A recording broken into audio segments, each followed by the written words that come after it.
So kind of like going back though to the earlier days of, Outdoorsy, I'd love to learn a little bit more about maybe how it's kind of evolved, as you guys have scaled. And, also too, I did want to ask about specifically, Wheelbase Pro, which is kind of like your Mhm. SaaS offering. If we can, maybe learn a little bit more about that. Yeah, of course. So, I think there's always the chicken or the egg problem in the marketplace, right?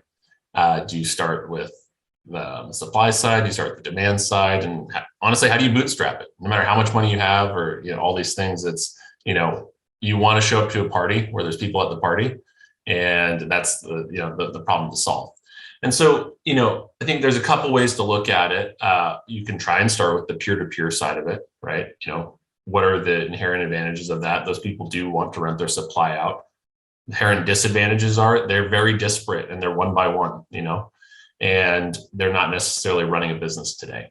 One of the advantages of going after the people that already are running this business, they're basically doing what you want to do with your marketplace, is that A, they have a lot of supply. B, they don't necessarily need your business to be interested and to keep them alive, right?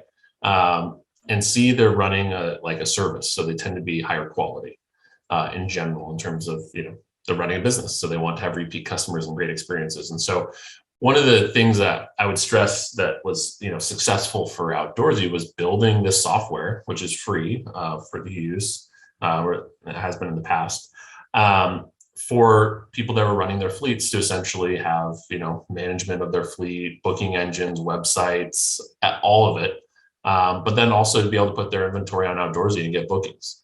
And so what that meant for us was that as you drove demand, you already had supply on that was instantly bookable and readily available and high quality.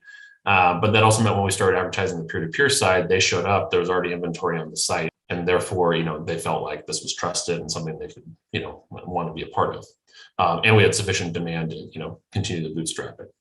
So I think as as founders of marketplaces, have to think of, strategically, what's your wedge of how you get it going, because I think that's the key, the chicken or the egg problem, as always. And you have to, I think, line up with your marketplace in particular and the dynamics around it, and think about how to go after it. So a big thing I would also say is that insurance wasn't a thing for people that were renting their own RVs out. And they were doing it on Craigslist. They didn't necessarily have like a, rental period insurance available. If they did, it was very expensive. And so a big unlock that we found, in particular for the peer-to-peer side, was us providing the insurance during the rental period. And doing that, was essentially the liquidity unlock so that people could make bookings, trust that their RV, if it got in an accident, would be covered, and realistically, create that liquidity in the marketplace that can allow demand to thrive, and then help the business grow.